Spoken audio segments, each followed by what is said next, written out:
Are you thinking of making a move to Delaware and you're looking online and you're seeing so many different builders and new construction and you're getting overwhelmed and confused and you just want to know more and who's a good builder and who are the builders you should avoid?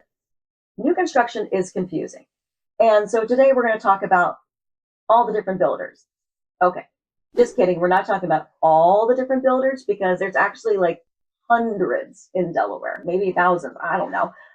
People can be their own builder and build a house and decide that they're building a house. And so and when you're looking, we might run into something where I've never heard of the builder and you've never heard of the builder. That doesn't mean they're bad. It just means they might be a very, very small builder and only building one house every few years or something like that.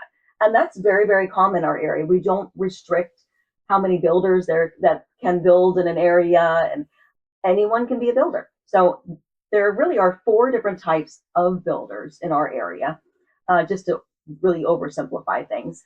The first type being the very, very small builder. And the next type being the other extreme, the huge national builders. Those are so big, they build everywhere. They are known in every single state, and you very likely already know their name. And you can look online, and it gets very confusing because you'll see reviews from every single state. So those are huge national builders. Then we have, say, the smaller regional builders. And many of ours, they fall into this category, the regional builders who are, building in our area. They build homes, and a lot of times they also are the developers.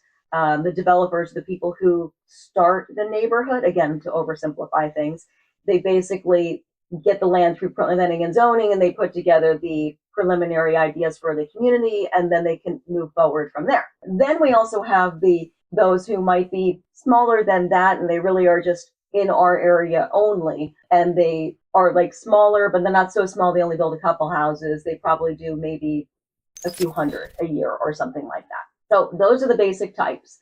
And one question I'm sure you have are like, who are the good builders? How do you know who a good builder is?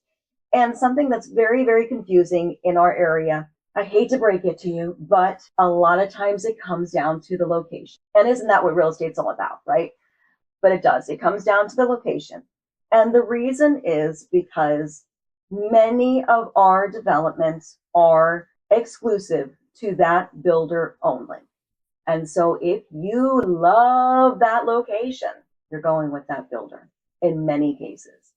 Many times, you'll look at a community and you'll say, oh my gosh, I love that community. I want to buy a lot in that community. Probably doesn't exist, because the way we go through planning and zoning now, a lot of times it is exclusive to a one builder, or maybe a couple builders at most. Three would be crazy. Because a lot of times the developer and the builder, they go in on all the costs together, and so they want to make the most money, and splitting it up, the costs are broken up differently.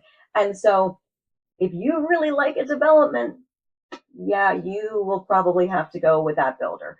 A really popular example right now is Tower Hill in Lewes, Delaware. Gorgeous, fabulous location. It's so interesting and unique, and it is built by Kehovenian, Kehov, we often say. And they're a national builder. They're not a terrible builder, but they're definitely not a custom home builder. And you will notice that as soon as you walk into this house. And you might have a conversation with them, and you may be okay with the house, and there's no problems. But if you want to make any customizations, nope.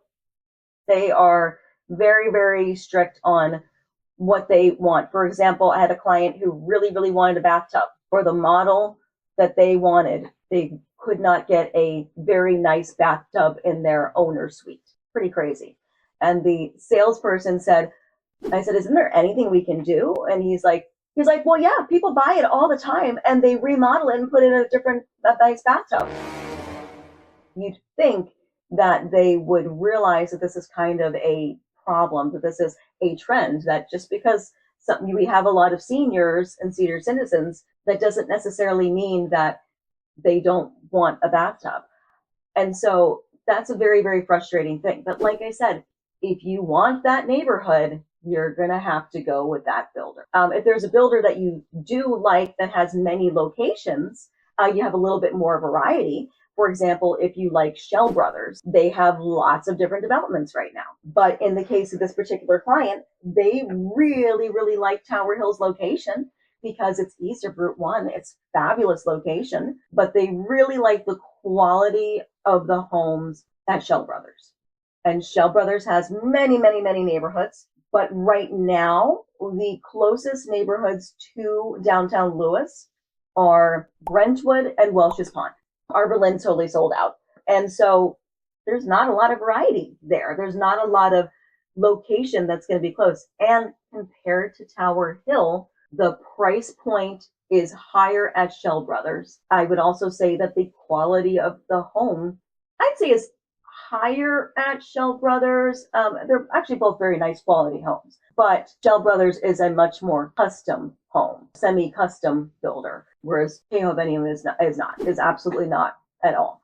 And it doesn't mean that they're bad houses, but come on, somebody spends $850,000 to buy a house and they have to gut the master bathroom suite and they need to take out a bathroom and do $10,000-$20,000 in remodeling. That's because you won't change your floor plan. That's pretty crazy. They said they've had probably 20 people do that they know of. To me, that's just wild. But that's something that if you love that neighborhood, you're going with that builder. Many builders like Rehoboth, like Ryan Homes, who's also a huge national builder, like D.R. Horton, they know how to pick amazing locations because they know people don't necessarily come to them for the quality of the home. They come to them for the location of the home. The location is where they stand out. Absolutely. They know how to pick locations.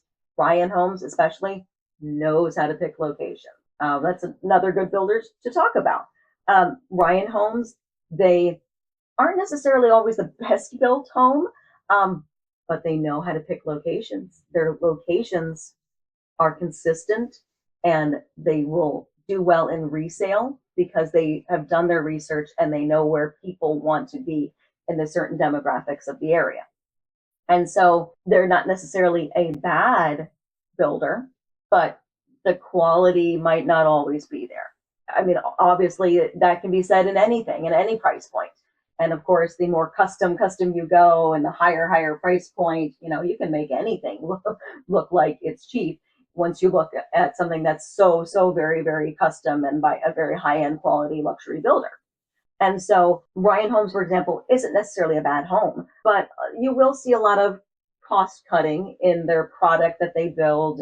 But again, if you want that location, it's going to be Ryan Homes because they know how to choose locations. And I have seen them build wonderful locations and my clients have said to me, one said, well, I know I'm just going to have to redo it, but I really want the location. Okay. That's totally fine. As long as you understand that's what you're getting into to begin with. That's okay. That's totally fine. And I know you are thinking, well, how about I just buy a lot and build? That's definitely an option.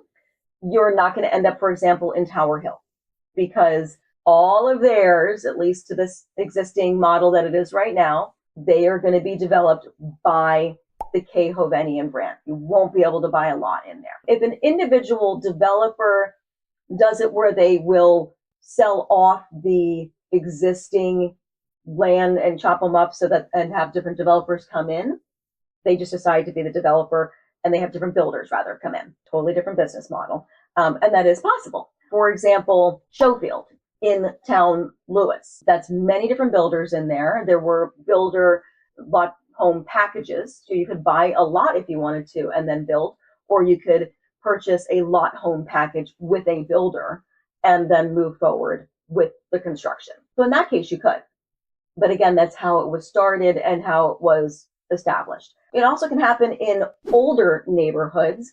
For example, in my neighborhood that I live in, there's about 40 houses and all different builders, and except for across the street where it's all the same builder. So my side is all the older homes, and basically built from like the 60s through the 80s. And then there's like one in the 2000s, and then one that was just built a couple of years ago. But they're mostly all older homes.